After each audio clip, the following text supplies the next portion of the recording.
man, and he was on the brinks of his career. He was a musician, and he was telling me his story. And what happened was this: so he was a musician. He played in bands. He played with famous people, and everything was going okay. He had a nice girlfriend. Was living on his own. Had his own house recently. And one day after a performance, he went home, laid on the couch, and when he woke up, he couldn't move.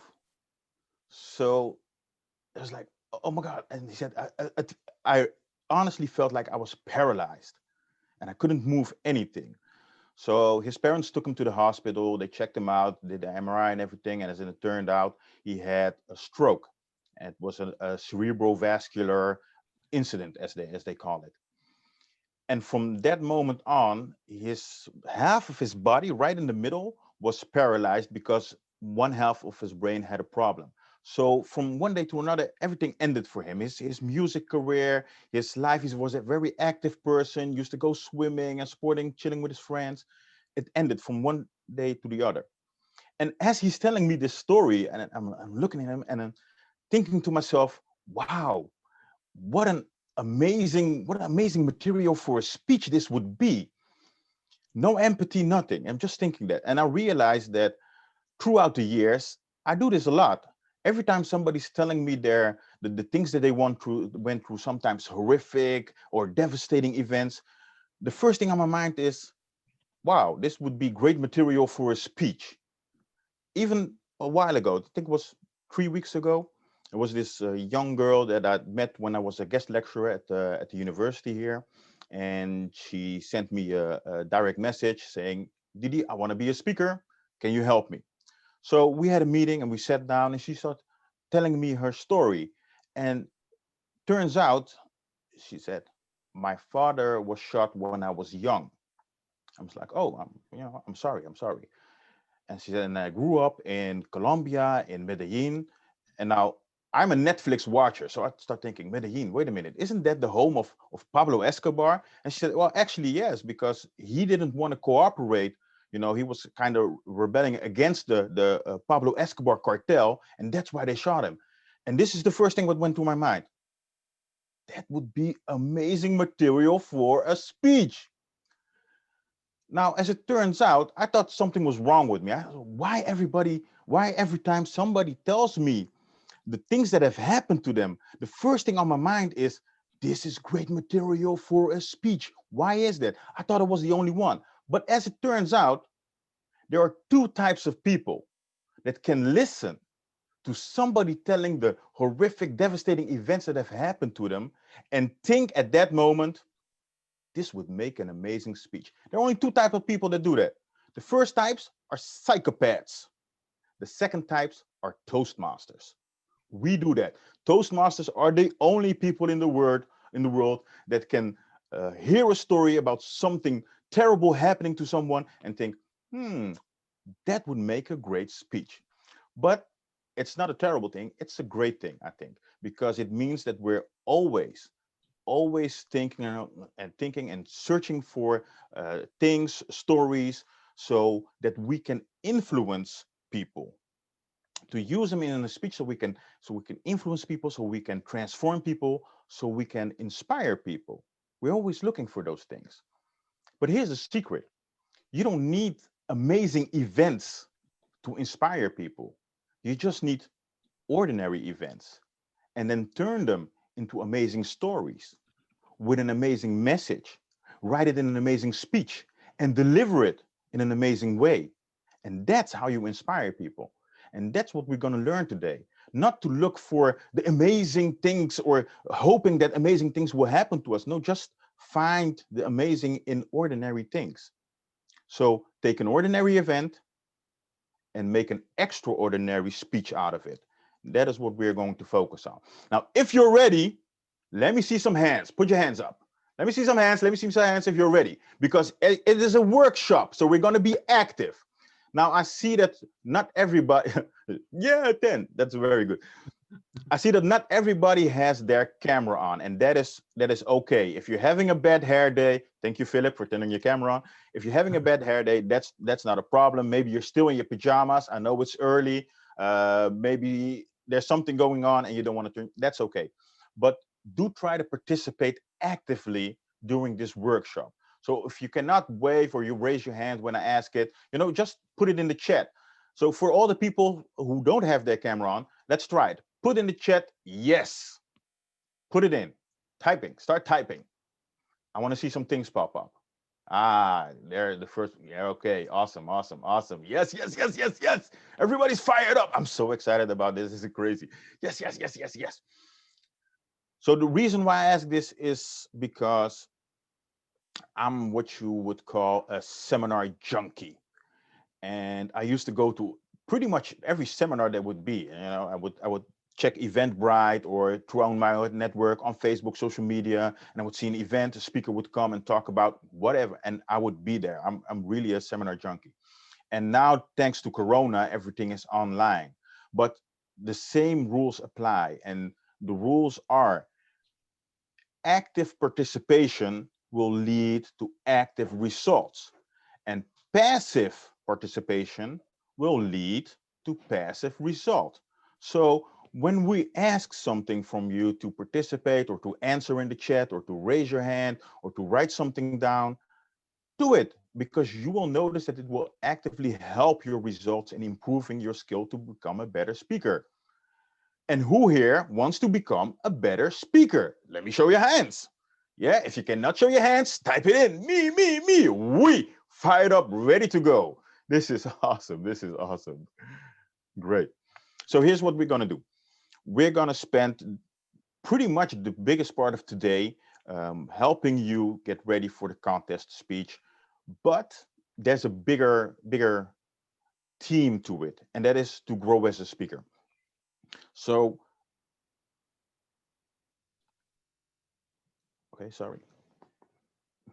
Well, these are the perks of doing things at home. Sometimes you have technical problems. I apologize. If I freeze, don't worry, I will come back. So today we're going to focus on things. And me, Ilona, and Helmi, we divided up this speech into the old ways of the Greek rhetoric. Now, as we all know, storytelling is very old as humankind itself. But public speaking as an art didn't start until later. And actually, there we exactly know where it came from. It came from Greece about, let's say, 2,500 years ago, 2.5 centuries ago, before even the rise of democracy. Now, what would happen in Greece at that time? People didn't speak in public. It was just generals commanding their troops, and the dictators at that time that ruled the country, because remember, it was before democracy. So pretty much nobody talked in public. It wasn't a thing. But there actually was one incident where people would have to talk in public, and that was in court. Now, back in the day, there were no judges, no jury, no lawyer to represent you. It was just the accused and the accuser standing off against each other, surrounded by hundreds of drunk Greeks, and they had to make their case. Now, it wasn't based on facts. It was just, who did the audience like the most, and they would, judge in their favor. So this was a crazy thing would happen in Greece, because everybody could just sue everybody over anything. Somebody could say, well, you said my wife is ugly, and now I'm going to sue you, and you have to pay me 2 cows or 3 cows or your whole sheep collection. This was a very decay of the society in Greece, what was happening back then. And people would just have to defend themselves in front of court. They say, no, I didn't do it, I did not. And whoever the audience liked best, that person would have won the trial. Now, there was a guy named Corax, and together with his assistant, Thessius, they were looking and they felt kind of sorry for the people who he lost, because he knew they lost because they weren't very good at entertaining the public. Because if you look at it, basically it's a popularity contest. Basically, it's a public speaking contest. And Corax felt sorry. So he started educating people on, okay, this is what you say, this is what you do, this is how you stand, this is how you look, and you can improve, and this is how you entertain, and this is how you bring humor in it. So that was basically the start of public speaking as an art. And people would listen to him, they would apply his methods during those trials, and they would win. People were like, oh, I like him, he's entertaining, or he makes good points, he makes sense. And that is the start of public speaking as a art, that you were really specifically looking at, how do I deliver it, what do I say, how do I perform, everything. Those methods were later on incorporated by Aristotle in his book, The Art of Rhetoric. And in that book, he talks about the three pillars. And if you're a Toastmaster, you've all heard about them, which is logos, ethos, and pathos. And the logos is about the content. The ethos is how do people perceive you? Do they perceive you as authentic, as an expert, as everything? And the pathos is about the connection with the audience. You know, it's all about the audience. So we decided to put this workshop in those three formats. My part is going to be about the logos, which also includes the preparation and the right mindset. Hmm? So we're going to start with that. Once again, let me check if you're ready. If you're ready, raise your hands, say I'm ready. Yes. Wow. Okay. Throughout the workshop, it's going to work like this. I'm going to do a little part, and then I'm going to have a little Q&A to see if there are questions, summarize a little bit, go on to the next part. And every hour, I think about it was about an hour that we agreed on, we have a little break, just to go to the bathroom or get something to eat, just a little break. So that's going to continue throughout the day. Like I said, my part is gonna be about the logos and the preparation and everything that comes to mind with it. Let me see if my technical stuff works. Boom. First part, mindset. Ha! This is the first time that I'm doing this and I'm loving it. This is awesome. This is awesome. Before you start speaking, before you start writing your speech, before you even start thinking about entering in a contest, sorry, you must have the right mindset. And it is something that I don't hear enough people talk about. People always talk about, yeah, I'm going to start, I'm writing my speech and I'm going to put some humor in it, I'm going to do this. But having the right mindset is very, very, very important, in fact, because it will dictate how you will go into the contest. But even if you're not participating in a contest, it doesn't matter. If you're doing a speech for work or a presentation, having the right mindset works. So the first thing when we talk about mindset is, let's see, ha, I'm so excited, is making a decision. Not just any decision, but making a decision to become a better speaker. Now, what do I mean when I say that? Because, I make a decision. I'm already in Toastmasters, Didi. What more do you want from me? I'm talking about the decision based on commitment, not just a wish. A lot of people decide they want to become a speaker, but it is for them, it is a wish. It is not a commitment. A commitment is different because it means that you will do the things that are necessary to become a better speaker, to grow as a speaker. So make that decision for yourself. Even though if you're not interested in winning the world championship of public speaking, it doesn't matter. We all agreed we want to grow as a speaker. So that is the decision that you are going to make.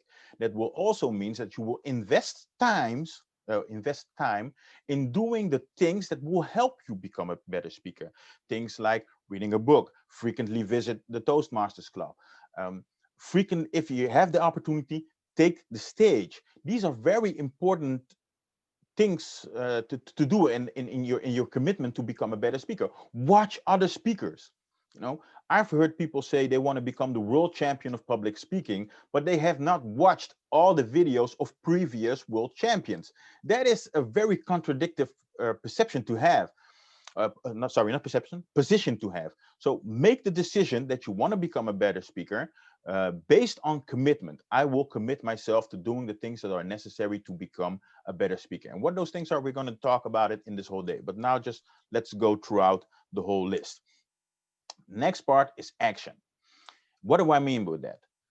Here's the thing. I've noticed for myself that sometimes I really should work on a speech or presentation that I'm going to give, but I really don't feel like it. So I start looking for motivation because we all know motivation leads to action. What I didn't know is that the opposite is, is exactly true. It's the same word. Action will lead to motivation. So yes, motivation will lead to action, but also action will lead to motivation. What do I mean with that? If you start working, even if you don't feel like it, if you start working on a speech or a presentation, the motivation will come because when you're in it and you're working on it, and I was like, oh yeah, I have a great idea now. Oh yeah, this is going great. Oh, you know what? I'm gonna do this in front of the stage, or I'm gonna include that in my presentation. And as you go on, your motivation will grow. Even though at the start you was like, oh, I really don't want to do this, and I really rather sit on the bench and watch Netflix and watch the Umbrella Academy or Stranger Things, whatever your preference is. Sometimes we all feel like that. But if you don't have the motivation at start to have the motivation. That's a trademark saying. I just thought of it. Yeah. So this is the way to work even before. And I know that a lot of time when I speak with my fellow Toastmasters or fellow speakers in the in the business, we all have times where we lack the motivation to work on something, or we know that we work on it, have to work on it, but we procrastinate. Actually, for me, that is one of the reasons that I love to do contests, because I am a huge procrastinator, huge procrastinator. It's been an issue throughout all my life. I think the reason why I still do it is because somehow I get away with it. But it's a problem, and I know. I've bought tons of book about dealing with procrastination, but I still have to read them. But okay, yeah, I'm hearing some noise in between it. I don't know if everybody has turned their mics off. Yeah, just make sure your mic is off, please. So, um, and because of that procrastination, I always tend to do things at last, and there's a lack of motivation to start doing it. But entering in a speech contest forces me to start on time, because everything is so important. The structure is important. The words you use are important. Every bit of contest speech is so important that you cannot wait until 2 days up front or one day up front to start doing it. Usually you have to start pretty much a couple of weeks. And seeing as the new contest season is starting in, I think the first club contests are starting in the middle of, or end of January already. So you have a little more than 2 months to prepare. That's why we chose this moment to do this workshop, so you have time to prepare for the contest speech. And I already know everybody's going to do amazing. I'm looking at the screen and I see nothing but happy, motivated faces that are ready to go for it. Yeah. So if you don't have the motivation to start to have the motivation. Awesome. Going on, because we don't have that much time, I'm going to go real fast to all the points to make sure that I can cover everything that I want to say in this time that I have with you. And while I was preparing for this workshop, because at first they said, yeah, you have 2 hours. 2 hours is way too long, and nobody's going to listen online 2 hours to me. And then when I was preparing and I was writing stuff down, I said, oh, 2 hours is not enough. 2 hours is definitely not enough. So we're going to go with through very fast, very fast. Don't focus on winning. Wait, what? Did he? I'm when I joined the contest to win. And the reason why I say this is because there's a difference between focus on winning and focus to become better. There's a whole different. Actually, it's not even to become better, it's to become the best you can be. That's the difference. So it's aim to be the best, not to win. Well, what's the difference? That people say, if I want to be the best, I have to win, right? Well, especially in contests, there's a huge difference between those two. First of all, if you are focused on winning, it's your ego that is on top. Yeah, it is your ego that is speaking. Besides, if you're focused on winning, you will tend to focus on things that are outside of your area of control. Now, what do I mean by that? When I started Toastmasters and when I started competing, I had one goal, and it was to win. I was winning. I was focused on the trophy, and I said, "Oh, I want to be world champion one day." And in order for me to win, I noticed that I was really relying on a lot of external factors, like, "Ooh, I hope my contestants go overtime," or "I hope the judges like me," or "I hope that one of my biggest contestants is sick today." I remember that when I started doing the contests, and the Netherlands was still one division back then. So if you won division, you were basically national champion. And I remember the first time that I focused, and I was at a different area for their contest, for the area contest, and I saw Sangrita speak for the first time, and I was like, "Oh shit! Is that who I have to go against if I win area? Because she's really awesome." And I know that I felt the same way when I saw Sangrita, when I saw Sabi, people like Peter Zinn. Every time I would enter a contest, I would hope that they were not competing or they were late for the contest, because I didn't want to go against them. So I was hoping for external factors. And then what happened is they cut the Netherlands in two divisions, and they are all in the north. So I was like, whew, I don't have to compete against them. Guess who I ran into at the area contest? Helmy. And Helmy, I was like, "Oh my God, Helmy's gonna compete. I don't want to go against Helmy." And then I would get at the area contest. I said, "Oh, Helmy, brother, I love you, but I kind of was hoping that you were sick today." So that is things that when you focus on things that you cannot control, or you're hoping, "Oh, maybe that other person will go, get disqualified because they go overtime. That way you can also win." Or I hope they win because I know a couple of the jury people, and I hope they like me. So you're totally focusing on external things. That is one reason why you should not do it. Focus to be the best, because in being the best you can be, you can control everything from A to Z. In being the best you can be, you have total complete control. You decide how far you can take your skills. So at this moment, when I enter in a contest, I'm actually no longer worried about other contestants. I'm not worried about the judges. I'm not worried about the speaking order, which is also a thing that is a very huge misconception within Toastmasters, that speaking order matters. Now, for those of you who've never entered a contest, when you enter a contest and let's say there are 6 contestants, at the briefing, because before every contest you get briefed by the contest chair, and they will have numbers on papers or some do it record. But anyway, the speaking order is decided randomly. Randomly. And there are a lot of speakers that, "Oh, I don't want to go first because then the audience will forget me. If I go first and there go 6 7 speakers after me, the audience will forget me." Or, "I don't want to go last because the audience is already tired and the bar is set really high. It's going to be difficult for me to top that." So it's funny, but most speakers prefer actually to be somewhere in the middle, because there's some kind of myth within Toastmasters that the middle is the best part to be. But if you look at it statistically, there is no any advantage in speaking order.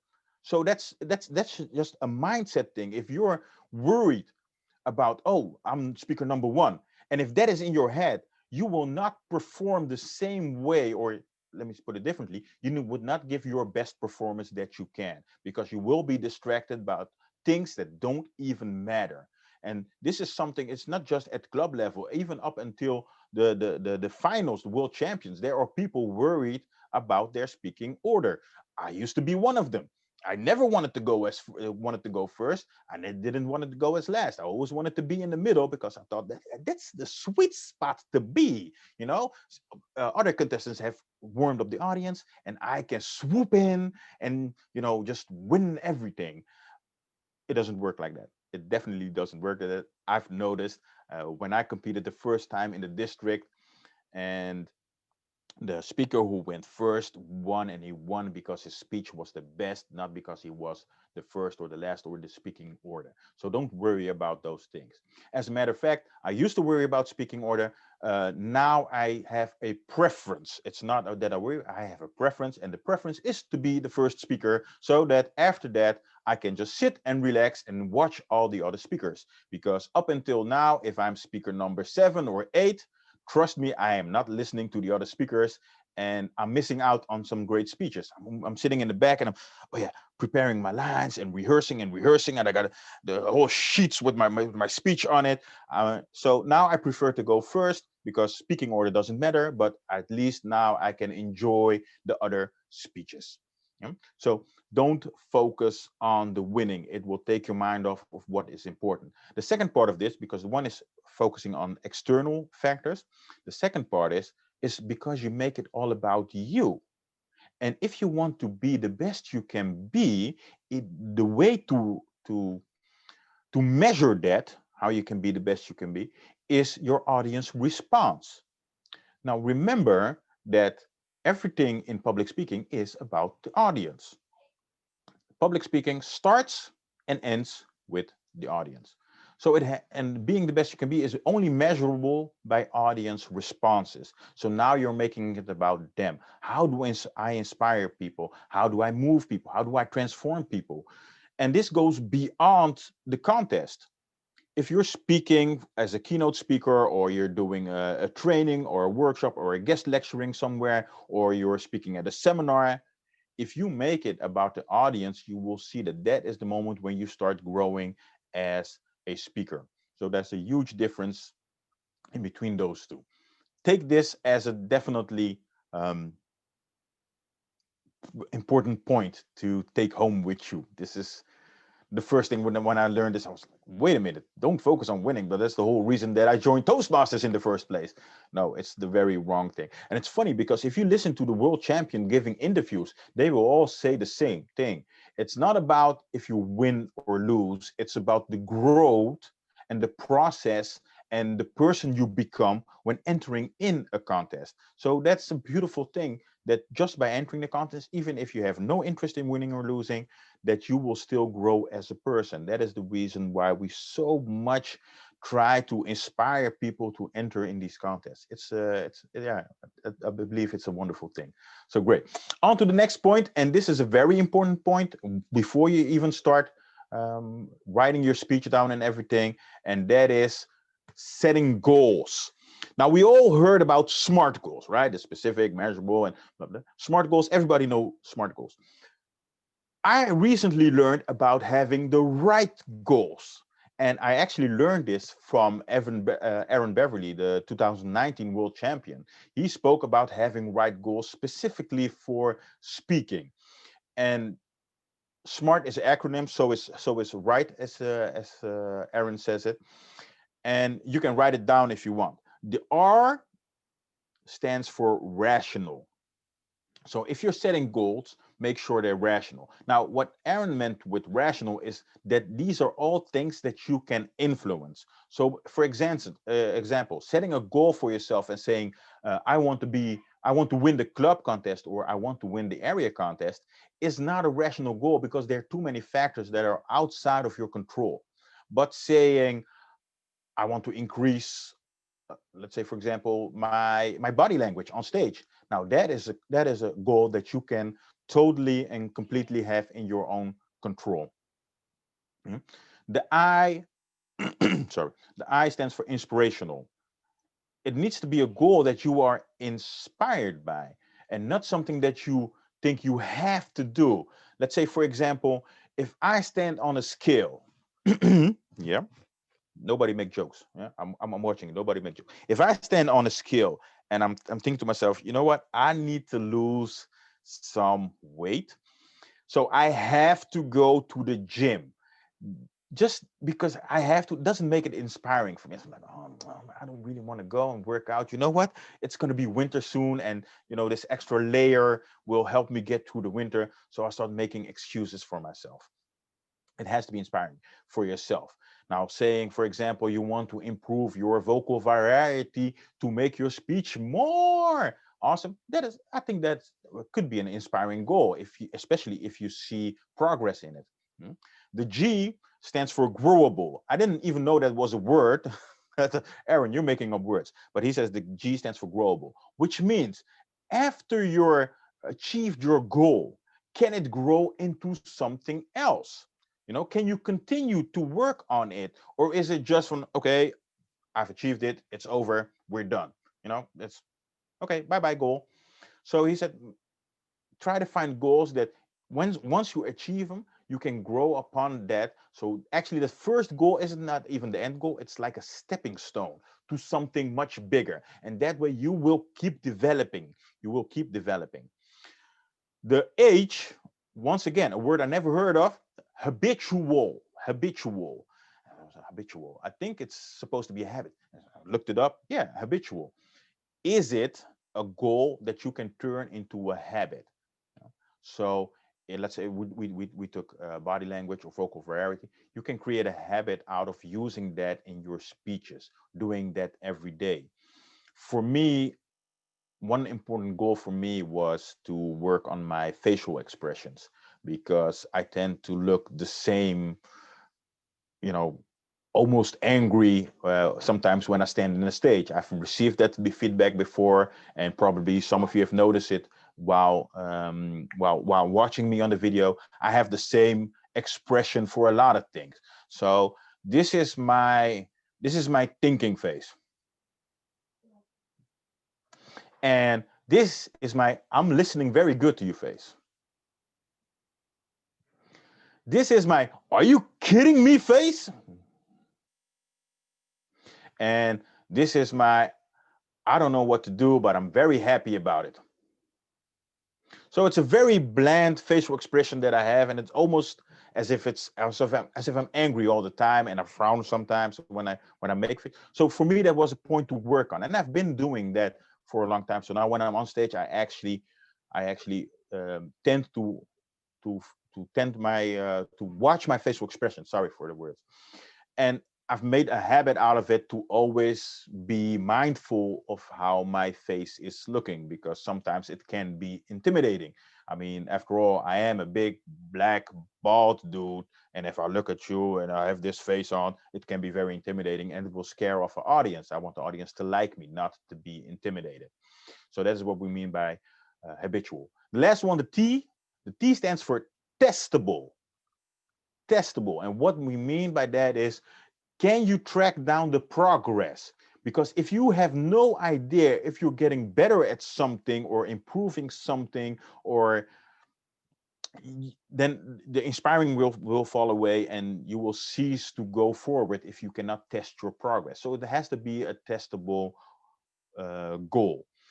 And when I heard Aaron talk about this, I was like, yeah, I think this is, for me, this is much better than just having SMART goals, because this is totally different way of looking at my goals as they were before. I like this. So I start writing down, write goals for me. So I like setting goals periodly, even if it has nothing to do with speaking. I do it with my children all the time. We set goals for what they want to achieve, and we celebrate every small goal that we achieve, which I think is also important. If you achieve a goal, celebrate it, even if it's a small victory in your eyes. Just be happy about it, and it will inspire you and motivate you to continue to set new goals and to grow as a speaker.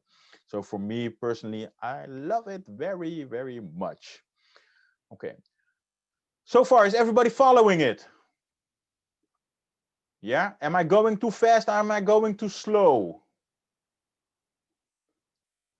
Perfect. Okay, awesome. Because now the next question is for you guys. And everybody can put down in the chat, what is your goal as a speaker? And remember, it doesn't have to be a right goal the way I just explained it, because I just explained it, but some of you already have goals of ambitions as a speaker. So, just take some time, think about it, just 30 seconds, think about it, and put it all in the chat. If you want to share it, of course, maybe somebody has a goal as a speaker, says, you know what, I want to speak at the Playboy Mansion, and I don't want everybody to know that. Then, just put something else. But if you're not afraid and you want to share, please share your goal as a speaker. What is your goal or ambition as a speaker? Put it in the chat. Awesome.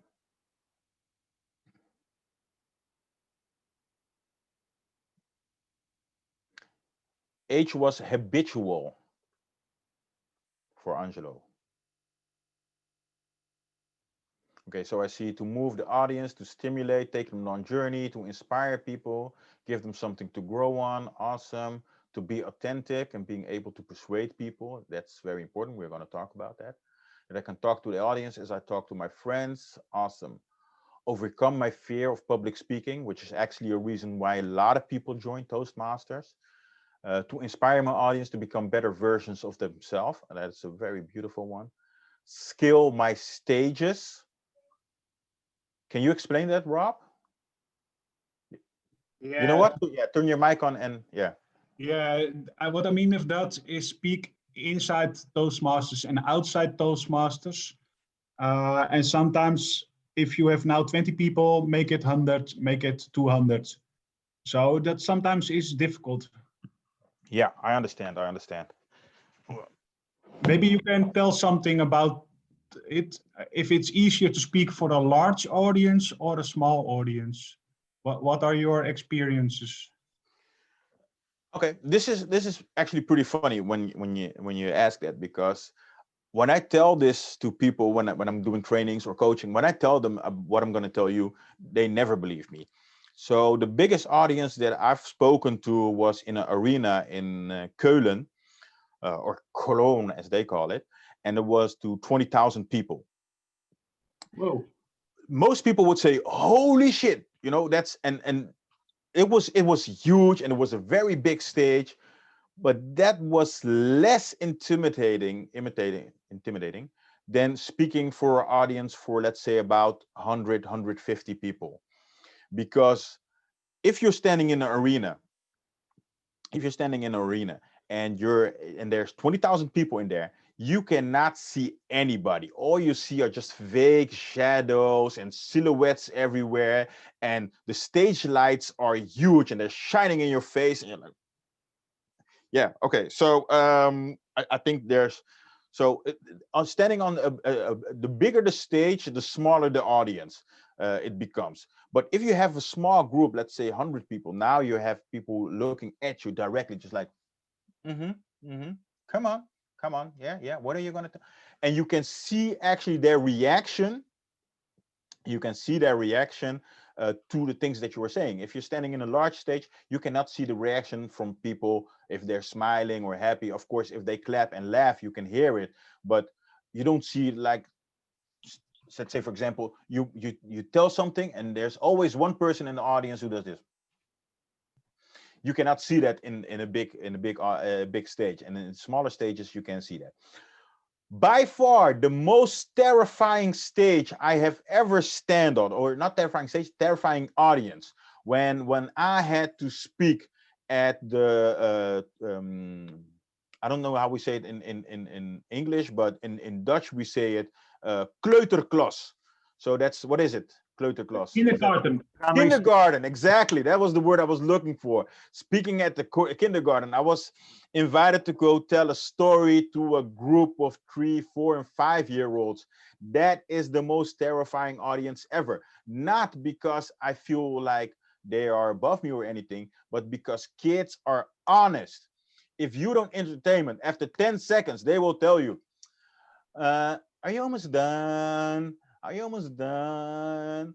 So that is a terrifying audience to have. But on the other hand, if you survive that, then the rest of the audience is basically the same. So the kindergarten, that was the most terrifying audience. But to answer your question, Rob, yeah, Yeah, thank you. middle grown stages are the most intimidating or terrifying to speak on. You know? You. Movie Kindergarten Cop, yeah, of course.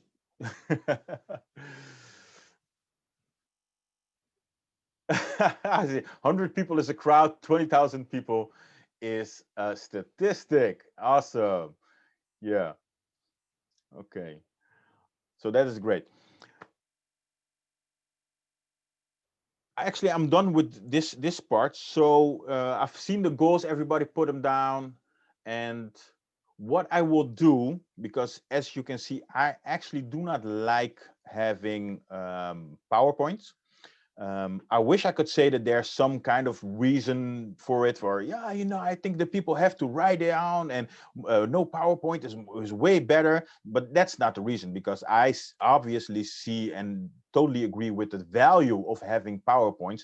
It's just that sometimes I'm too lazy to create one and go through it. And this is more challenging for me as a person. So it's not that I have an issue with PowerPoint, but I do know that sometimes people value a summary. So what I'm going to do, and I'm going to see if this is going to work. Marlena, I can share my screen, right? Okay. And I'm going to do that. And then share. So, boom. That does not work. We can see a presentation. Yeah, no, I know, but normally my keyboard would have shortcuts to go to the right thing. But I'll leave it just like this. It's not important how it looks. You go to present? No. I made this slide, and these are the takeaways from the things that we talk about. Make a decision about becoming a better speaker. Action leads to motivation. Aim to be the best, not to win, and set goals. I will do this after every part, so you can make a screenshot and save it. These are just a summary of the things that we discussed. So I'm not going to present this. I'm just showing it. People can take a picture, make a screenshot, like I said, and then we can continue, because I do think it's very important to have a small summary.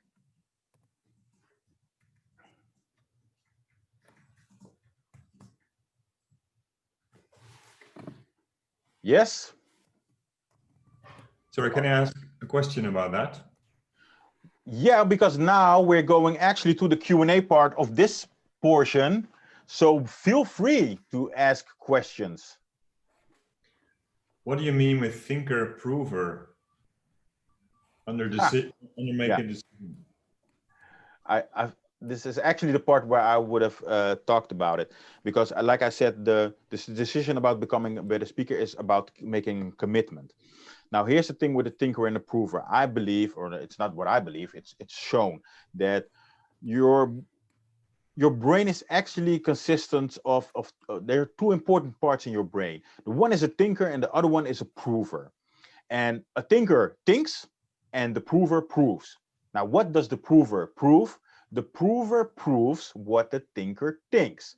And this is it's fun to say, so I love to say it. But what it means is this. It means this, that if you think that you cannot do something or you don't want to do something, the prover will try to find justification for that thought. Now, this is a thing that in personal development, we've known for a long time. This is just another way of alliterating it and explaining it, that what you think, the prover will prove. So let's say, for example, if I say, I don't feel like preparing for a contest, or now, better yet, I don't feel like entering in a contest. That is my thought. The thinker just thinks. He doesn't do anything. He just thinks. The prover is going to find justification to prove that thought. So now my prover is going to say things like, yeah, because I'm really busy with a new project in work, or I haven't spent that much time with the children, or it's going to be I don't really have the time to participate in a speech contest. So the prover is just going to find justification, and now I'm okay with making that decision to not entering in a contest. But it's not just for contests and everything. It works with everything. Sometimes I'm at the store and I see something and I think, whoa, this is awesome. I want to have it. And I buy it, and the prover is going to try and find justification. So the prover is going to be, yeah, well, you really need that lawnmower with 5,000 watts because it will make it cleaner. Things like that. It will cut the grass faster. I mean, make it cleaner. What? It will cut the grass fast. So your prover is always going to find justification. That's what I mean with it. Now, on the other hand, if you're thinking to yourself, I can do this, I can speak, I'm going to enter the contest, I can make a commitment to become better. The prover is going to find proof for that thought. It's going to find justification. And then every little step that you improve, that you get better, the prover sees that as, okay, see, you can do it. You can do it. So it's basically about mindset. And yeah, this was the part where I was going to explain that. Since we are in the Q&A, are there any other questions? And you can just, yeah, you can turn your mic on just like the others did. That's not a, let me see if I can stop with this and just go this. Didi, I was pouring myself some tea when you talked about the rational part of the right goals, and I didn't get it right, I think. Can you elaborate on that? On the acronym, you mean? Yeah, the rational part, not the other ones I did here, but the rational I didn't. Okay, so the when we say a rational goal, we mean that it is a goal that you have completely control over. So I gave as an example, if you say, I want to win the club contest, that is not a rational goal because there are factors that are outside of your control. But saying, I want to become better at body language, that is a rational goal because you can completely control from A to Z the whole process in becoming better with your body language. So when we say make it a rational goal, we mean make sure that you have complete control over that process. What is the best mix between focusing, this is a question from Arna, between focusing on yourself, your words, gestures, and focusing on your audience? Are they paying attention? How do they respond? The best mix. I don't know if there's a best mix. The thing is, if you're standing on a stage and you have practiced and practiced and practiced, then you're not really focusing on yourself. You're not really busy with, you know, oh, are my gestures enough? Because you have practiced it enough. So you will automatically look at the audience and watching their responses, because I think it's very important to feed off real reaction of the audience on one hand. On the other hand, the one thing that I've learned during this whole Corona crisis, because now we have online meetings, and in this case, I can just look up and see everybody's faces, but most of the times you don't even see the other people, especially when doing a webinar or online trainings. So now that whole part falls away and I'm just focusing on myself and the delivery. So it can go both ways depending on the situation, depending on your level of skill, depending on how much you have prepared. I would definitely keep a healthy balance between those two, because an audience response can tell you, oh, did my joke land? Did my point land? Oh, they think it's funny. I'm going to continue on that basis. I'm based from that. So that's very important. What is the best way to remember the structure of your presentation? That is actually a part that I'm going to cover today. So that will be a part of today's presentation or workshop presentation. How hard is it to become a public speaker, a good speaker? Do talented people have to work less? Any statistics known about this? Yeah, that's a very difficult question to ask, because first of all, we don't actually have a good definition of what a good speaker is. It's very based on opinions. Yeah, I can say that I don't know, Tony Robbins is a good speaker, and somebody else might totally disagree with me. So first of all, we don't have a measure for being a good speaker. I know that there are speakers out there who even say that our world champions, they say, well, they're a performer, but they are not a professional speaker. So there's a lot of disagreement on that level. Yes, there are people who have certain talents and will go faster through the learning process. So their learning curvature is a little bit more steep. But as to an end goal, I believe that everybody can achieve the same end goal, and that is different for everybody, of course. But actually, one of the things that is a main tagline in my own seminar, and in Dutch it is iedereen kan leren om te inspireren, and in English everybody can learn to inspire, but that doesn't rhyme, so it's less powerful. But I believe everybody can learn to become a good speaker because it is a skill. Just like playing the piano, just like playing an instrument, just like basketball and football, it is a skill and you can learn it. The difference is a talented musician will learn very fast. I have a cousin, if he hears a song playing, he can just by listening to it, he can play it on the piano. That is a skill, talent that he has. So that means that when he was learning to play piano, he went very fast through it, which is something that takes me much longer and much more work to achieve the same level as he has. The same thing goes for speakers. I have met speakers who have almost no experience in speaking in front of a group, but the first time that they do it, let's say, for example, at the training that I've attended, and there's so much talent, so much conviction. I was like, whoa, where did you learn this? And I never. This is my first or second or third time on a stage. So yeah, there are definitely differences, and no, there are not any statistics about becoming a good speaker. For as far as I know, if somebody else knows about it, just let us know. But I've never heard saying, it takes 2 years to become a good speaker. There is this, of course, this in personal development, the 10,000 hours to become a specialist at something, which is often said, but it's not always true. The point is, when you're doing statistics, you have to factor in the spread. So they did the test with different people and how long it took them to become an expert at something. And they came out with an average of 10,000 hours. But in that spread, there's a difference between people learning it at, maybe 40 hours and people taking 80,000 hours to become an expert. So that is the spread. And for everything, you have to look at the spread. So you could maybe fall in the 40 hours to become good at something, or you could fall in the 80,000 hours to become good at something. That's not a thing about it. Okay, is everybody done with the questions, or are there any questions before I continue to the next part?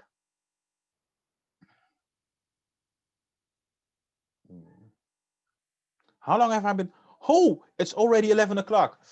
Yeah. Okay. I'm going to answer this last question and then we're going to take a small break. I didn't realize the time was going this fast. Holy.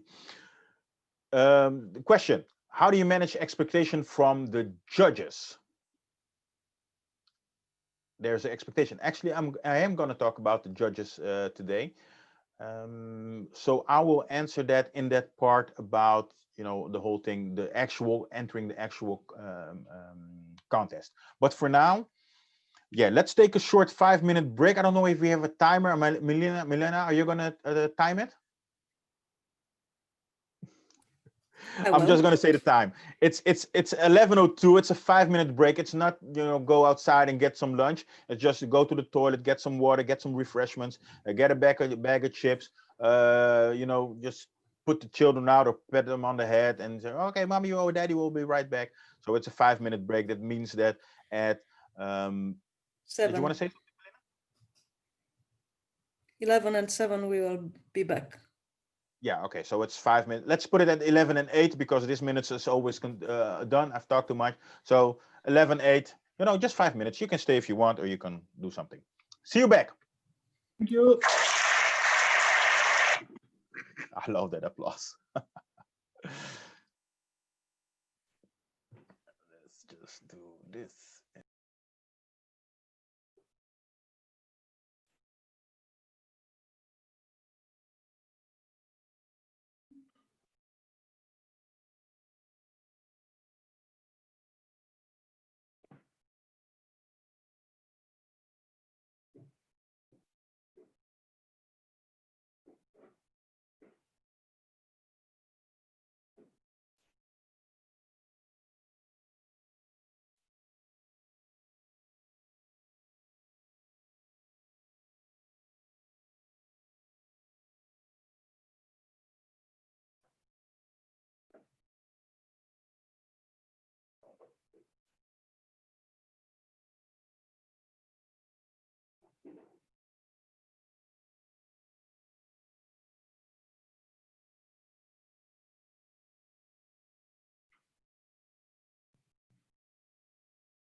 geen wifi bij je schoonouders?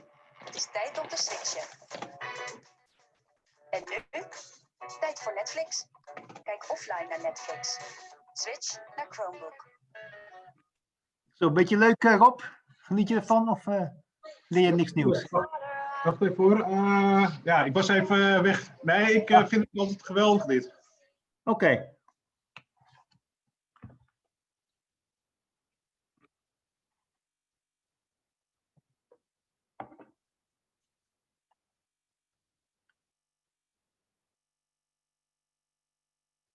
Het zijn vaak die kleine tips hè, die je eruit haalt. Ja, want kijk, de grote lijnen ken ik wel, maar het zijn gewoon leuke dingen, bepaalde tips, bepaalde soundbites die je ook kan gebruiken om andere mensen te motiveren. Net zoals het idee van, if you focus on the best you can be, you can control everything from A to Z. Dus dat zijn wel grappige dingen om te horen. Ja. En wat jij zelf altijd goed doet, is structuur aanbrengen in je speech.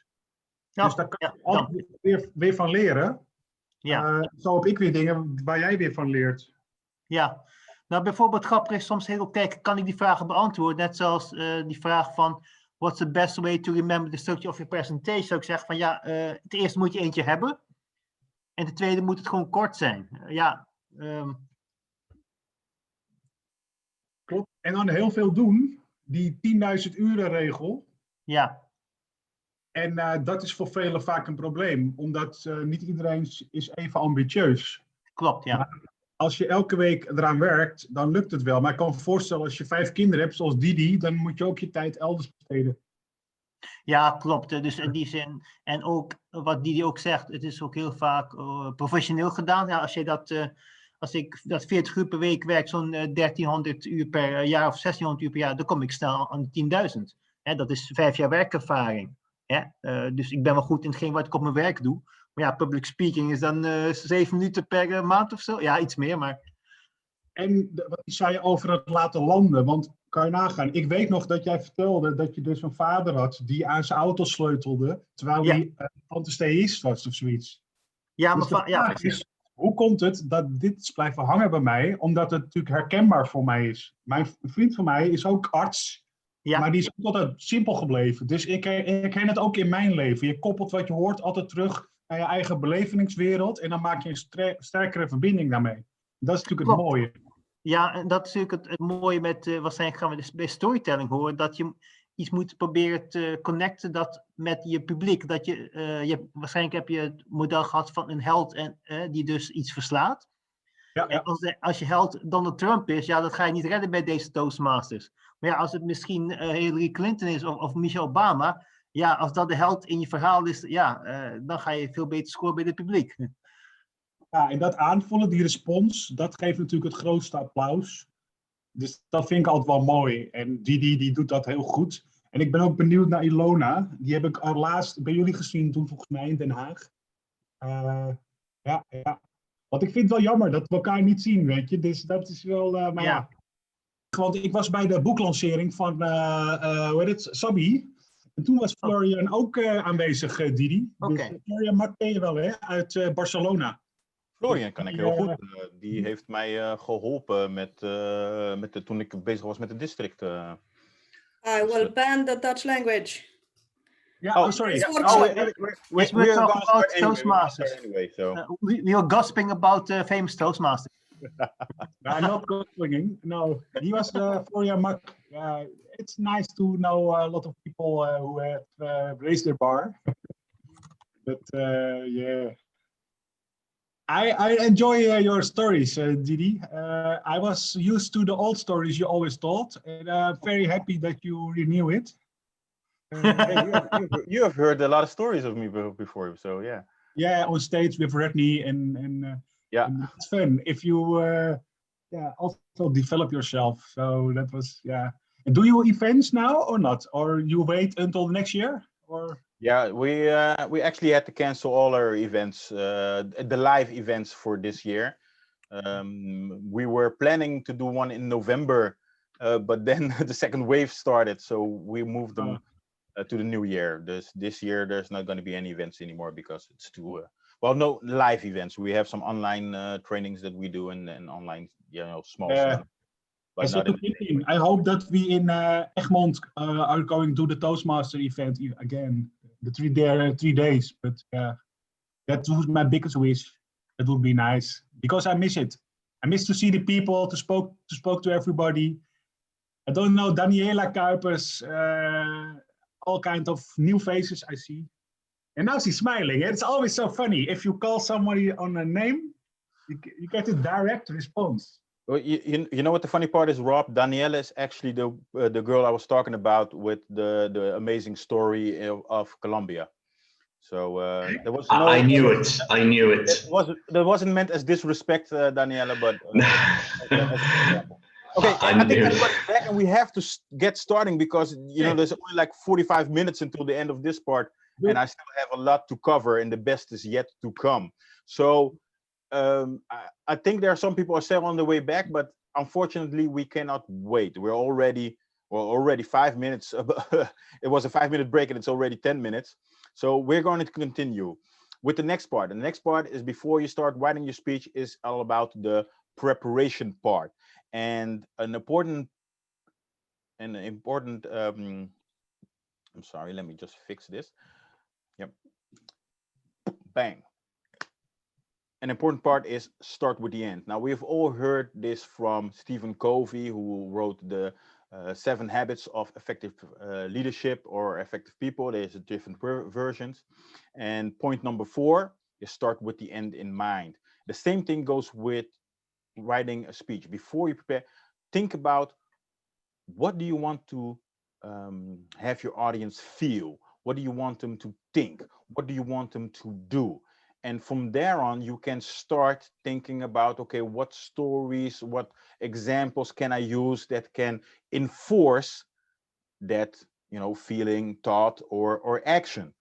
So it's always starting with, because like I said before, public speaking starts and ends with the audience. So you always have to make it all about them. And I'm especially with this point because making it about the audience, because one of my speaking heroes is Les Brown. Do people know Les Brown? Raise your hands if you know Les Brown. Yeah. Awesome. So Les Brown is definitely one of my speaking heroes. And a couple of years ago, I had the privilege to meet Les Brown. Now, here's the thing that I love about Toastmasters. I have a couple of speaking heroes, people that I look up to, that I really envy their career and think, okay, I want to be like that person in the way they influence people. And I've had the privilege to meet some of my speaking heroes, and most of them I've met thanks to a connection within Toastmasters.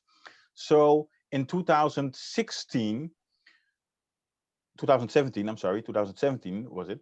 And a fellow Toastmaster was organizing an event in London where Les Brown was going to be the keynote speaker. So he connected me and he called me on the phone. Didi, how are you? Yeah, I'm doing great. He said, listen, I know that you are a huge Les Brown fan. I said, yeah, sure, I am. I said, how would you like to come to London and be a VIP guest at an event and be able to meet Les Brown? And I was on the phone and put my hand over the phone. Oh my God, I'm gonna meet Les Brown! Yeah! Honey, I'm gonna meet Les Brown! Yeah! Yeah, sure, that would be fun, Yeah, I think I can make it. So that was my reaction. I didn't want to sound like a 16-year-old girl meeting Justin Bieber or something, act like a total fanboy, but I was so excited. So I went to London. I was received there, and indeed, I was not just a guest. I had the VIP bracelet on, and the VIP bracelet meant you get to sit downstairs. There was a special lunch prepared, and Les Brown was going to be there. So not in the audience, but actually in a special room. And they had a lot of tables around. And I went to one of those tables and I was talking with some people over there. And then all of a sudden, the room got quiet. And Les Brown entered. And when he entered, you could just feel the energy that he had, and it was awesome. And I was like, oh my God, and he's coming this way, coming this way. And I grabbed my phone and I gave it to the guy on the table, and I said, when he gets here, take a picture of us, take a picture of us. And Les Brown was greeting everybody. How are you? How are you doing? How are you doing? Greeting. Awesome, awesome, awesome. And when he got to my table, and I was like looking at the guy, take a picture, and he shook my hand. How are you doing? So thank you, Mr. Brown, and just like a fanboy. But this is the weird part.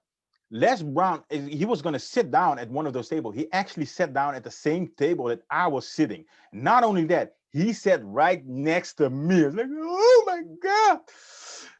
And here's what Les Brown did.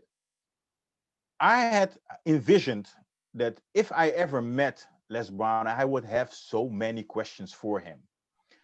But in actual fact, Les Brown was just talking and was asking me, so what do you do? And blah, blah, blah, blah, your family. And he was asking me a lot of questions. And I was basically talking about myself the whole time.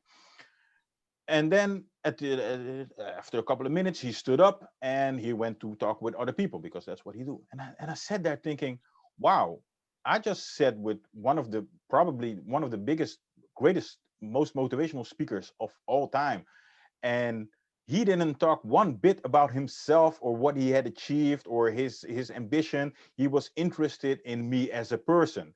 Now, did that make me feel special? Yes, it did make me feel special. Even though I saw him sitting down at other table and doing the same thing to other people, but still, it made me feel special. And I thought, yeah, this is the kind of vibe that I want to give off when I'm speaking to someone. This is the kind of vibe that I want to give off when I'm speaking in front of an audience. And this is the kind of vibe that you as a speaker should be giving off when you're standing in front of an audience or speaking to another person. When they leave, are they leaving feeling better or worse? So always make it all about the other person, make it about the listener. So in this case, the audience. And that is very important, because I hear too many speeches, contest speeches, and it's all about, look at what I have achieved, look at what I have done. And I always say, don't speak to impress, but speak to inspire. And that's a whole difference. So that is very important in the preparation part of this. Going on to the next point. Use technology in your preparation. This has helped me a lot, not just for contest speeches, but just for speeches in regular. Let's say, for example, I use apps to make notes. Personally, I use Evernote, but I'm not going to promote it here as you have to use Evernote. Whatever note app you think is wonderful for you. Some people use OneNote, some people Todoist or something, but use an app to keep track of everything you do. Now, I use Evernote. I write my speeches in it. I write ideas in it. Sometimes I'm somewhere, because my mind works like this. If I'm going to sit down and write a speech, nothing will come up. But if I'm busy with playing outside with the kids, or I'm hanging with friends, these are always the moments that an idea pops up. Oh, you should use that in the speech. You should that. So, and I have my phone with me. I have the Evernote app in it, and I will immediately just jot down some words so that I can find it later. I also use it as a story database. Now, I'm not going to talk about story, because Helmi has an amazing workshop for you to learn you everything about how you can tell great stories. So make sure you don't leave after the break and sit there to listen to Helmi talking about storytelling, because you're going to learn a lot from that. So I'm not going to talk about it, but I use it as a story database. Every time something happens to me, or I notice something, or one of my kids say something funny, and as you all know, I have 5 kids, so there's a lot of funny things or situations happening around. I think, you know what? Maybe I can use that in a speech someday, and I will take it down. So I have a story database, and for almost every occasion, I will have a story in there. So Evernote for me is like a holy grail. Another app that I use a lot is speech notes. And now I have Android. I know it's in Android, and an iPhone will probably have similar apps, but it's a speech to text app. Now, I use it because, first of all, I don't type that very fast. But one of the biggest problems when writing a speech, and then we'll actually talk about this in the next section, is that sometimes we tend to write the way we write instead of the way we speak. So when I have the speech recorder app, and I can just, and it works flawless. I can just sit there and say, today I want to talk about, and it will write down, today I want to talk about the use of technology to improve your public speaking career. I think it's awesome. Then you can just copy paste it into Evernote or whatever thing that you want to use. So using technology is awesome. Your cell phone. Everybody has a cell phone. Use it in your preparation to record things. I like to just, instead of just translating it, when I'm working on a speech, I will also record the voice so that I can listen back to it, and it helps me memorize the whole speech better. So those are used. We have a lot of technology nowadays. Just use them. Another technology is this Zoom in your preparation. And what do I mean with Zoom?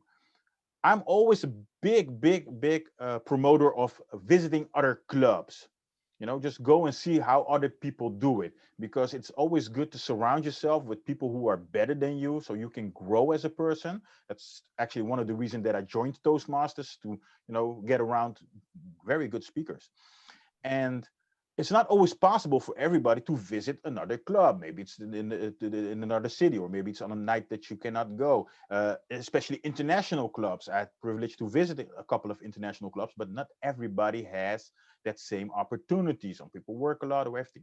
But now, thanks to Corona, which is a devastating period and an epidemic, but it does bring some benefits, mainly that a lot of Toastmaster clubs are doing their meeting online, and they are open for everybody. So you can go into Easy Speak and just check out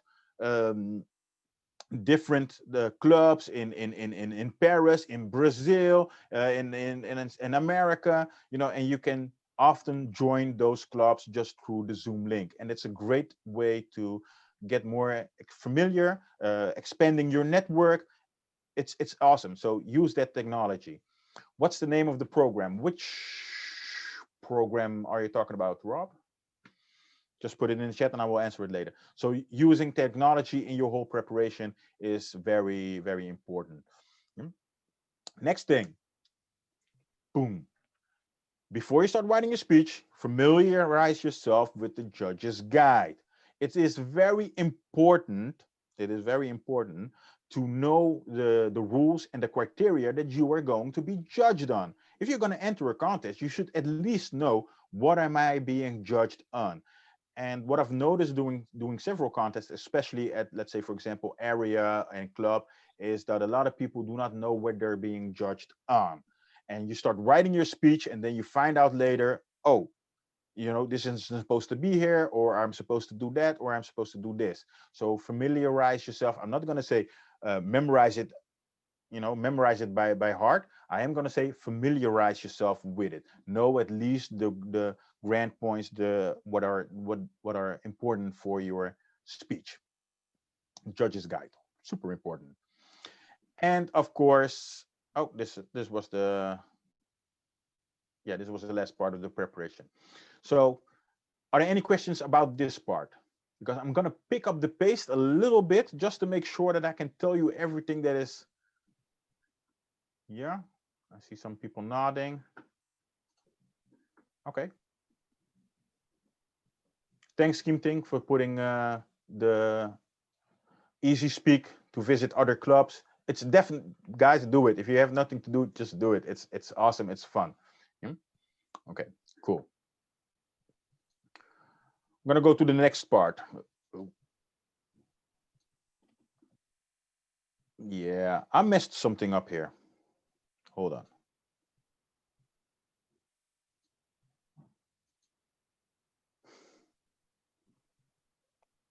Don't worry, I'm gonna do it just by head. The actual speech writing part. Yeah, and we've heard a lot of things say about structure. Structure, of course, structure is important. We all know that, but there seems to be this misconception that there's only one best right way to structure your speech. There isn't.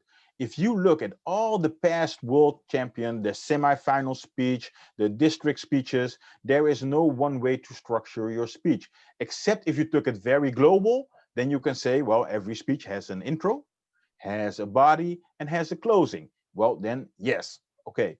But there's not the intro, point example, point example, point example method that some people use, or the intro, point, story, closing. No, there's no such thing. If you just keep it broad and focus on the intro, the body, and the closing, then that will be a clear structure. What is important? Important is that your audience can follow it. I have a daughter, and her name is Zoe, and she's a wonderful kid, and she's very good at doing presentations at school. I don't know where she gets it from, but she's very good at it. However, when she's telling me a story, and it goes a little something like this, like, so, hey, Dad, did you know what happened at school today? Yeah, it was during English class. Well, actually, we were supposed to have history, but the teacher was sick. You know, the teacher with the blonde hair. No, not that one, the one that we met during the parent-teacher award. You know, no, that was the night that we went and the car broke down. Do you remember? You really know that my friend's father has the same car as we do? You know, the one, no, not the one with the blonde hair, the one that was here the other day when we were walking with the dog. You know what happened when we were walking the dog? We saw a guy at the basketball field, and he took a ball and he shot him from the line, and it went in the goal.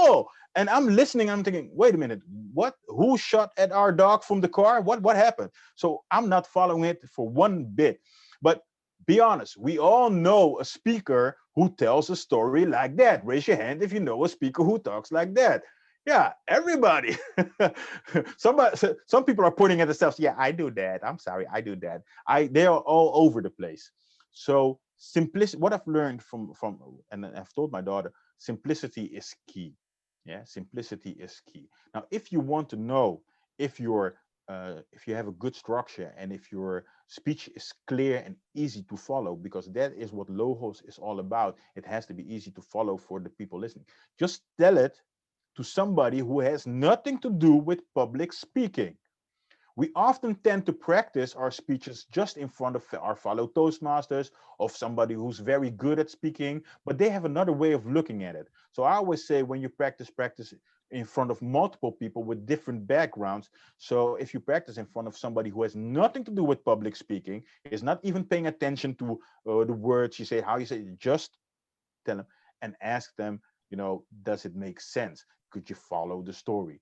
And that is a pretty good way to get to this whole part. So that is a very important part of the speech, bringing structure to it. If there are people interested, there is, I don't know if everybody knows about Patricia Fripp. Patricia Fripp is a wonderful speaker. She's in the Hall of Fame, and she's actually the person who people go to when they win the World Championship. They go to her to get further coaching. So she is like this guru on the business of public speaking. And if you Google Patricia Fripp and you go to her site, she does have different forms to structure your speech, but that is not for speech contest, but speech in general. Let's say if you're doing a presentation for a company or you're doing a keynote, and I find that her structure is very helpful when creating a speech. But she has different forms, different models.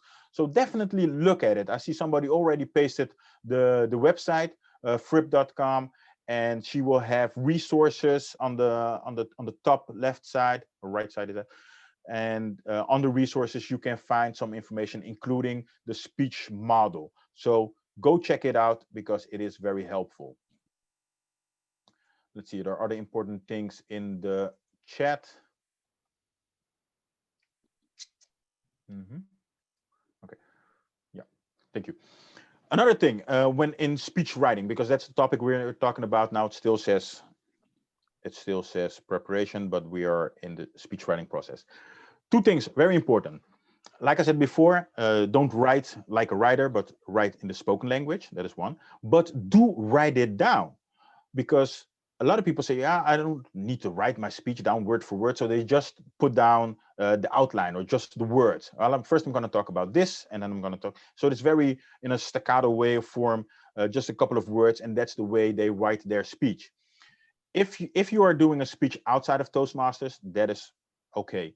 If you're entering a contest, I would definitely say write out your speech word for word. Not so that you can memorize it that way, but so that you can edit it. Yeah, writing down your speech, the whole sentence word for word, gives you a clear overview and makes it easier to work and change little things, change words, change sentences, leave out things, just scratch. Because the next point, instead of besides writing it down, is start big and small.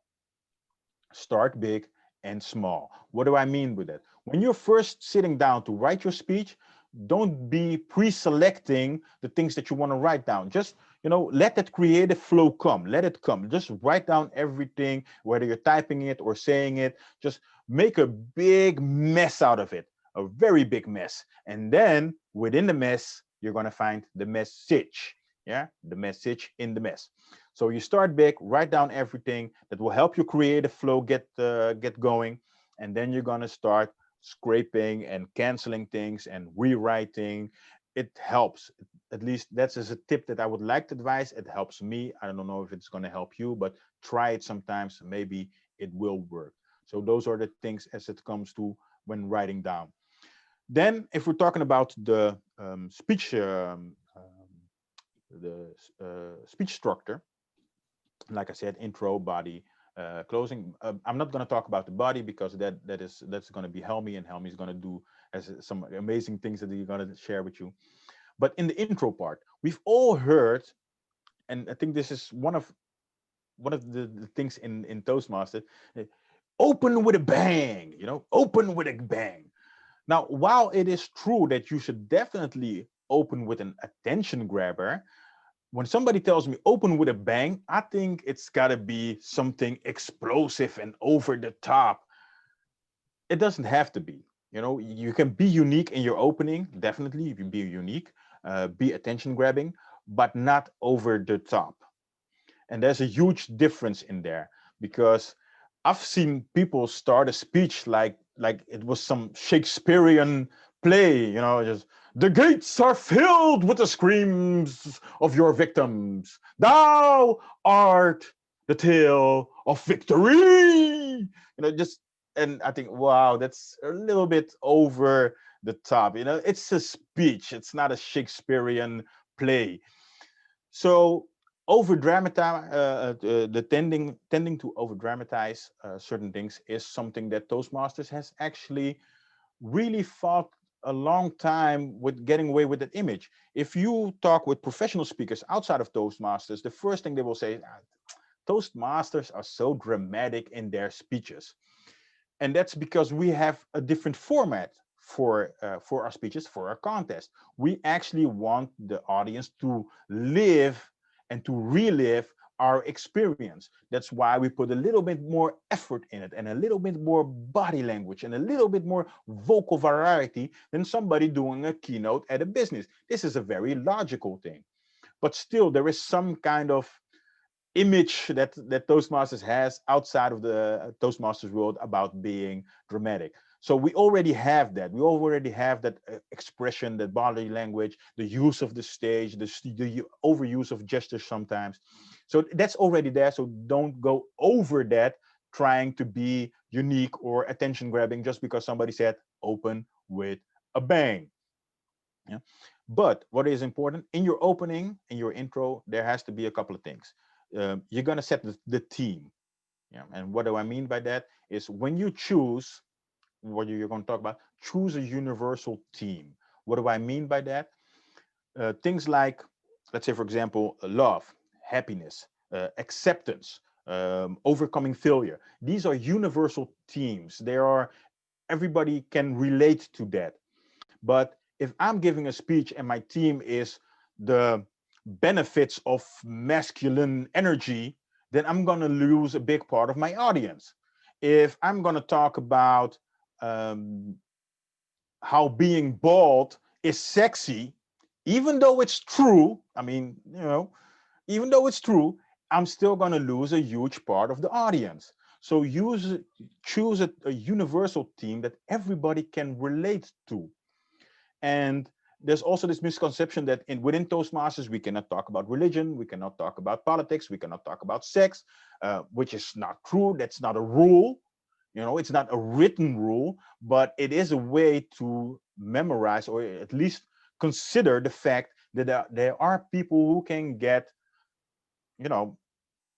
insulted or offended by some things that you say. So that's why we say choose a universal team and be mindful of the very diverse audience that is Toastmasters, that makes up Toastmasters International. So if you're going to give a speech that is specifically for the Dutch people, you know, and you're talking about that, and you're talking about I don't know, maybe the best lesson that you've learned from Wilders, and the rest of the world might not know who that is. And I know that a lot of people say, yeah, but I'm just going to enter the club and I'm going to enter the area and everybody here is from the Netherlands, so they will know what I'm talking about. Well, here's the thing.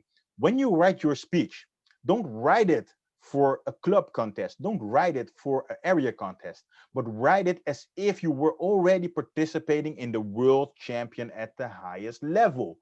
This will force you to do a couple of things. One of them, like I said, is make sure that you relate to a very diverse group of people, diverse in age, in gender, in ethnicity, in sexual preference, in orientation. They're a very big difference. So it forces you to consider that, you know. And another thing is it forces you to write just a little bit better than you would normally do. Because if you're competing in a club level and maybe you have some experience, you think, you know what, I think I will get past club. So I'm going to start with a speech that will get me past club, maybe even past area. And then, you know, I'm going to do something else. That is a wrong mentality to have, because then you are focused on winning and not focusing on becoming a better speaker. If you are focused on becoming a better speaker, you will write that first contest speech as if you were entering the semifinals or the final stage at the World Championship. You know, don't go halfway. I think it was Aristotle who said that excellence is an habit, because we are the things that we repeatedly do. So make an effort out of it every time you write a speech, even if it's just club level, even if it's maybe, you know, assignment number 2 of Pathways.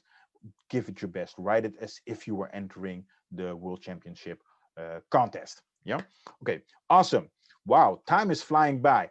So far, I'm going to take a little break here and see if everybody can still follow it. Yeah. What I'm going to do again is I'm going to put up the slide about speech writing just to make sure that everybody gets everything. This one, boom. Yeah. So we talked about don't write like a writer, you know, choose a universal team, start big and small. Oh, I forgot to mention this. A speech contest is 5 to 7 minutes. And I've noticed that some people write a 7-minute speech. That will not work, because you have to write it in 6 and deliver it in 7. Why? Because when you're actually delivering your speech, it will take much longer to get through your whole speech. You have to take account for pauses. People may laugh at what you say, which means that your speech will take longer, and depending on their reaction. So when you write a speech, write it in 6 minutes, and then when you get on stage, you will see that it will take you at least 7 minutes to do this. And some people that I've coached, and the first time that I was being coached for contest speech, I also had a speech written down, and if I when I practiced it at home, it was 7 minutes and 13 seconds, which is within the time frame of the 30-second mark. And I was told, you know what, that's not going to work. You have to cut at least a minute from it. For those who don't know how long it's, you know, 6 minutes, it's about 700 to 750 words. Now, I've said use technology. If you Google speech calculator, so if you Google speech calculator, it will give you a couple of sites that have a speech calculator. I think the top one is always from Debatrix, where you can copy paste your speech in it, and it will tell you based on your average reading speech. You have slow talkers, medium or average, and then fast talkers. And maybe if you've never done a speech before, you don't know it, but you will know fast enough. You choose that, and it will tell you this speech is going to take you 6 minutes and 53 seconds. So that's an amazing tool. I use it very often just to get in the idea of how long my speech is going to take. Yeah. to start big. And no structure, there's no influence. That's what I said, intro, body, and closing. I hope everybody has taken a picture of it. And otherwise, ask me through the chat after I'm done privately, and you know, I will give you the opportunity to write it down again. Boom. Yes.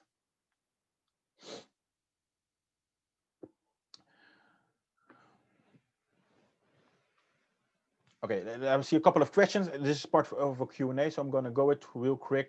The woman's speech coach you mentioned online. You want to know her name, you mean? Patricia Fripp. I think her website is already mentioned by Kim Tin. What's your opinion on having a short optional element near the end of your speech, which you can include or skip depending on the time? I've actually done that. I have written speeches with an optional ending that I could, you know, just skip or what. For me personally, it didn't work out that great. I do not like to have a speech where I have multiple endings. So I practice better now. I practice in front of a live audience, so I can factor in the reactions and the laughs and everything. For me, that works great. What do I think? If it works for you, awesome, do it. But basically, that's true for everything that you will learn today. Of course, we will give tips based on our advice, but if you have something different and it works for you, of course, feel free to use that. Whenever you have a person and this person tells you, this is the only way, you know, just skip that person because he is lying. There is no just one right way. Find out what works best for you.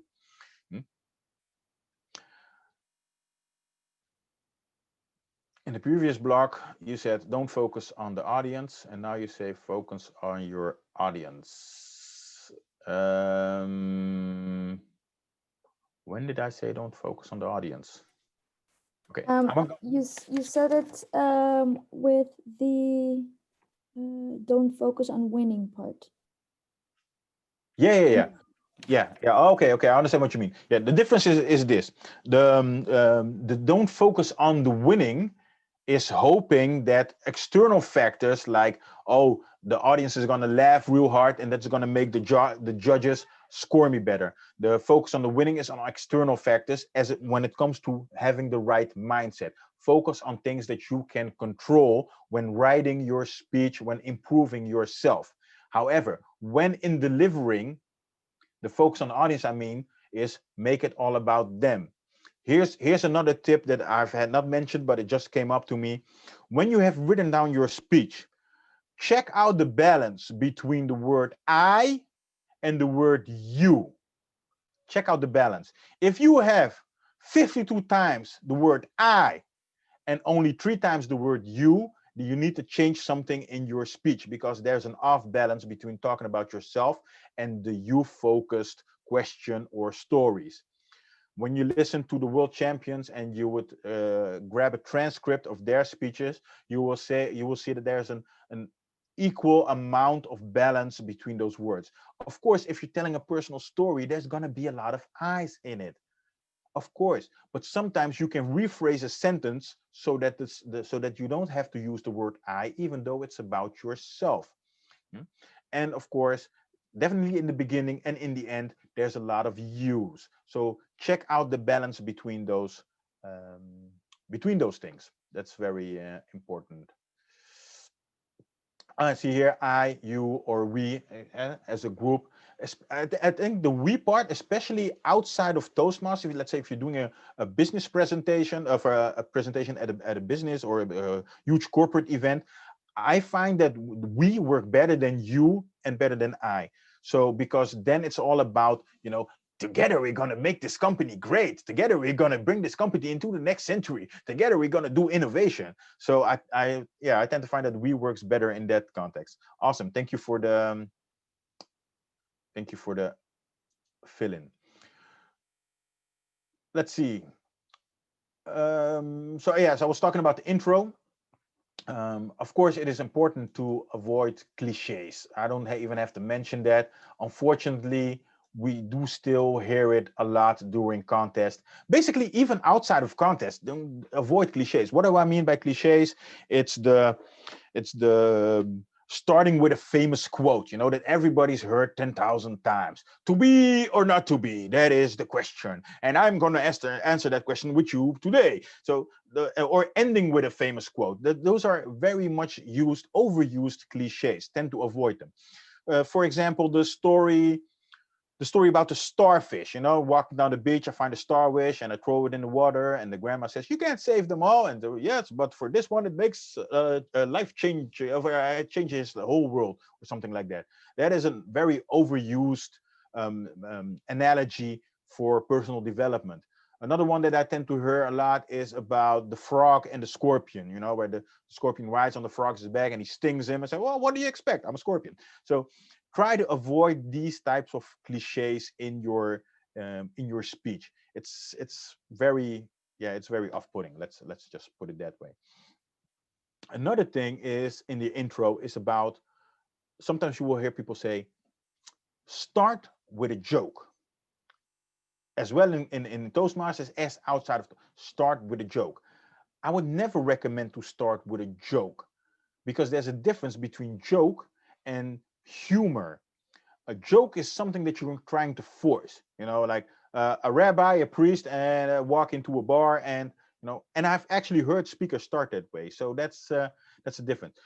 It is, however, true that most speakers, especially in district level and above, and for those who are not familiar with the Toastmasters levels, it's club, and then above that area, division, district, and then in the championship you have the regional, in which you send the video, the semifinals, and eventually the finals. But especially district and above, you will tend to notice that speakers will purposely say something funny, or at least try to make the audience laugh in the first 30 to 60 seconds. Most, not everybody, but most of them.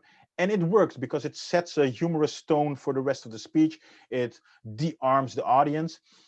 If you want to try that, you know, just go ahead and try to incorporate humor, or rather, let me tell different. Not incorporate, unlock the humor in what you're saying. Sometimes you already have a great statement, and there's something funny about it by just changing some words. So if you want to incorporate humor in those first minute and a half, you know, just do it. Go for it. I see a lot of world champions do it, and they also gave that advice. One misconception is that you have to have like 2.5 laughs every minute. That is a misconception. Don't do that. Don't go write your speech and every 2.5 of every minute you have to have 2.5 jokes in it. Don't do that, because you're going to force and you're going to ruin your whole speech. So that is a misconception. Don't even worry about that. Yeah? So those are the things about the intro. And I'm really going to hurry up because we only have 10 minutes left. And I got the closing. Yeah? Let's see if I have the closing. No. When talking about closing, there's a few things that's very important. One of them is using what we call a callback. Now, a callback is a speech technique used in a lot of contests which have an amazing effect on the audience. Now, what exactly is a callback? You make a reference somewhere in the beginning, and then you repeat it throughout your story, or at the end, you come back to it, making it a full circle. Now, I want to share something with you, because a person who does this perfectly, I think, in his speech was Aaron Beverly. And he also made a call to action with it. Oh. And I'm going to show you that video. Where is it? Yes. I have to turn this out. Boom. Watch and learn.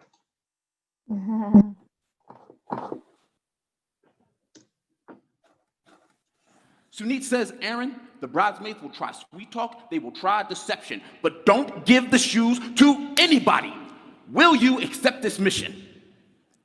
Quick fact about me. When I am given a mission, I take it very seriously. I look at Sunit and I say, this wedding. However, I must protect the shoes because when I have a mission, I take it very seriously. So I curl over in my seat, I press the shoes against my chest, and this is how I watch the wedding for the next 30 minutes. I won. Sunit runs over. He's ecstatic. He says, Aaron, I'm proud of you. I say, thank you. You took this mission very seriously. I say, that's right. Now, give the shoes to me. No. Sunit. 8 versus 1. They pull, I pull, but I hold firm because when I have a mission, I take it very seriously. They said, Aaron, just give us the shoes. I said, never! Open your culture, your mind, your heart to people who are different from you. Show the world that acceptance, despite difference, is not an unbelievable story. This is your mission. Take it very seriously. Contest chair. Amazing. Let me close this. So that was Aaron Beverly, and he had this phrase, when I'm on a mission, I take it very seriously, and he used it a couple of times throughout his speech without even, I didn't know it was 5 until I started counting them. So it didn't even notice, but it sticks in your head. And when you remember that callback, you will automatically remember the speech. So that's what you want your audience to do. It's a great way for completing your speech, but also to have them memorize something. The same goes for using making sure your message is clear in the end. And here's something that I've noticed during a lot of contests, and the problem that I had myself is that I thought my message was clear.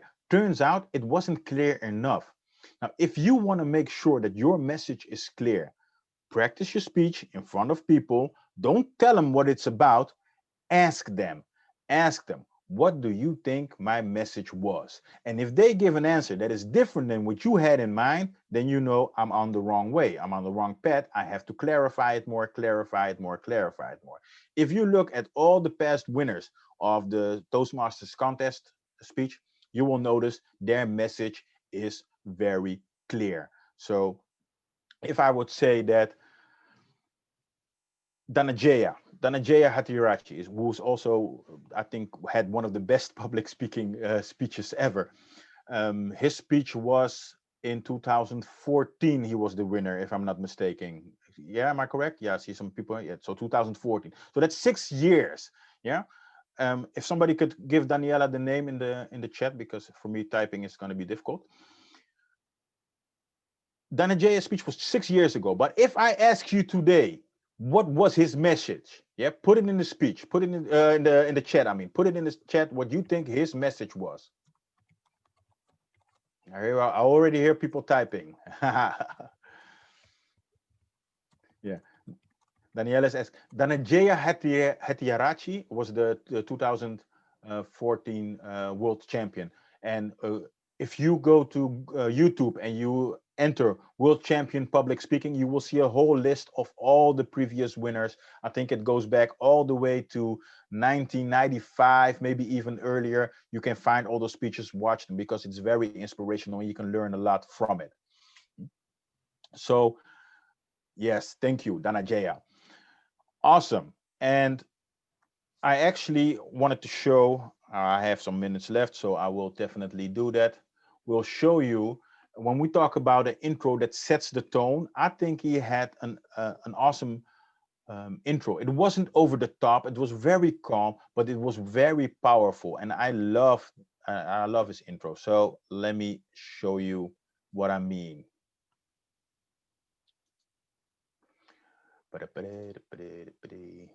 Here we go. Oh, yeah.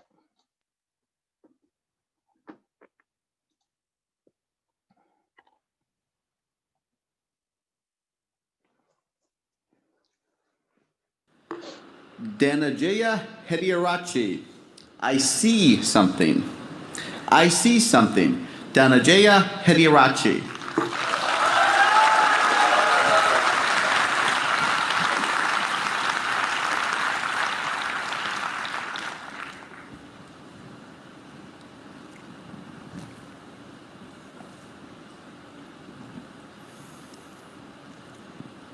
You and I are not very different from this flower.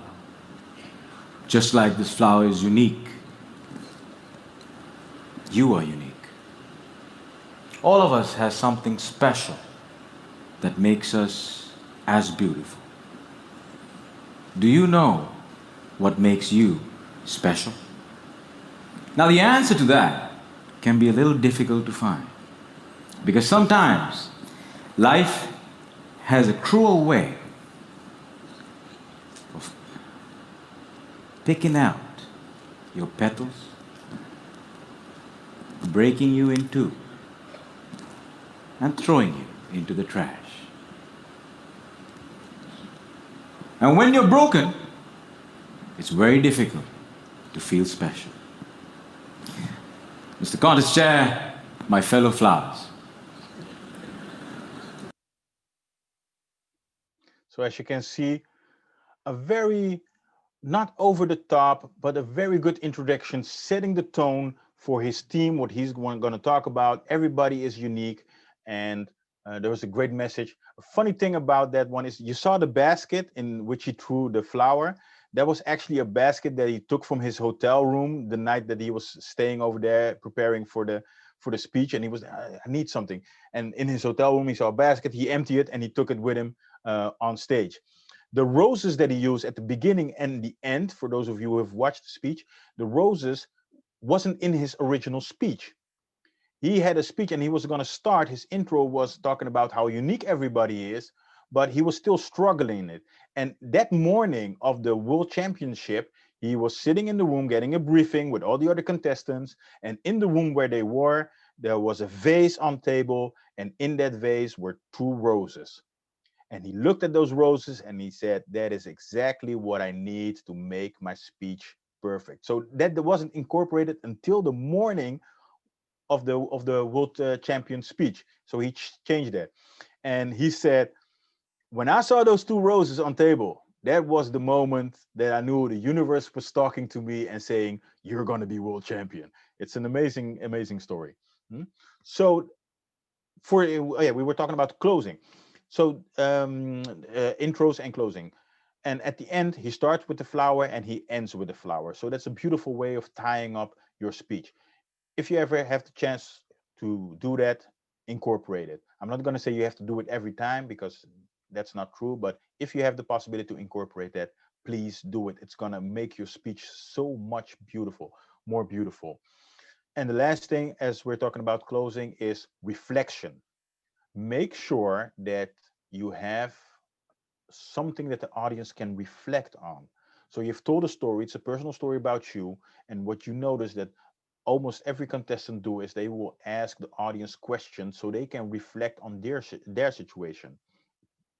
So if you're talking about acceptance, like Aaron Beverly did, he asked the crowd, do you accept people that are different than yourself? Danajaya asked, have you ever felt different? So there's a lot of questions that are asked at the end of the speech to make the audience think to themselves and make them feel things and make them internally motivated by your speech.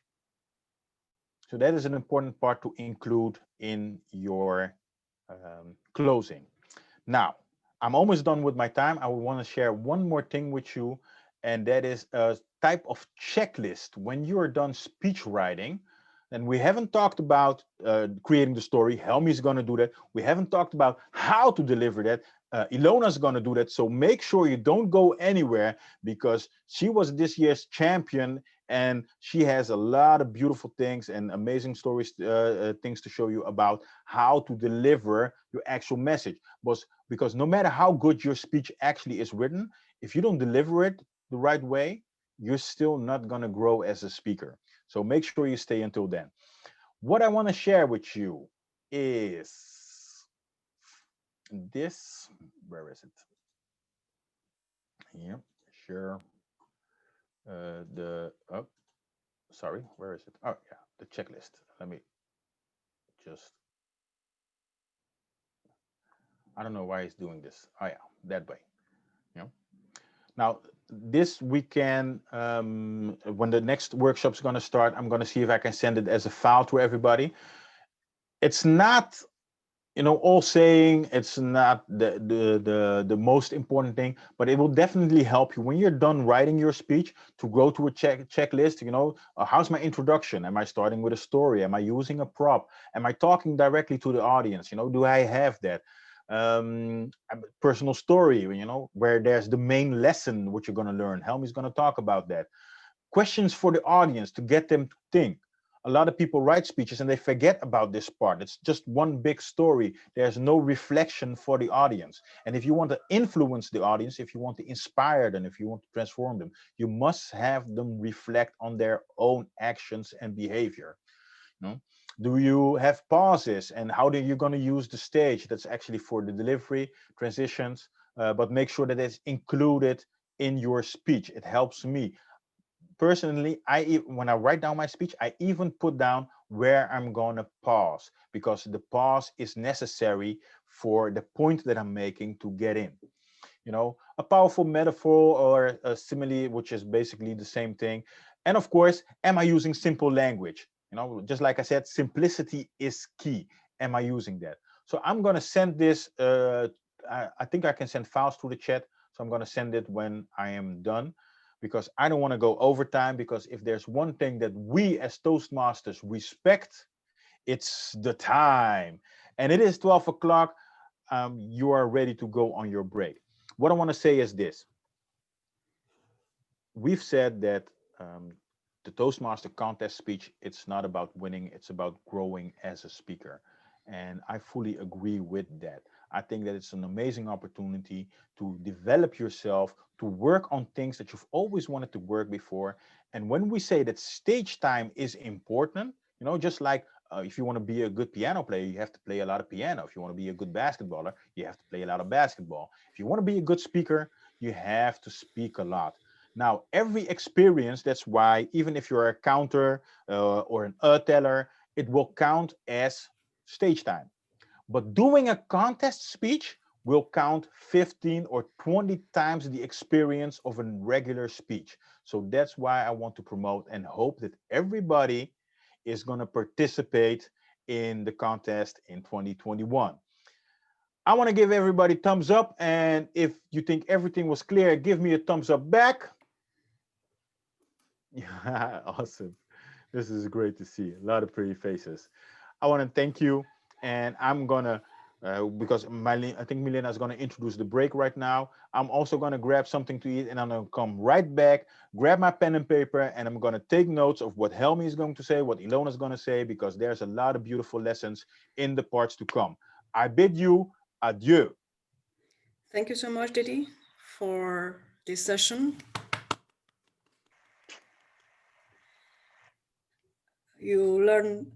I learn a lot.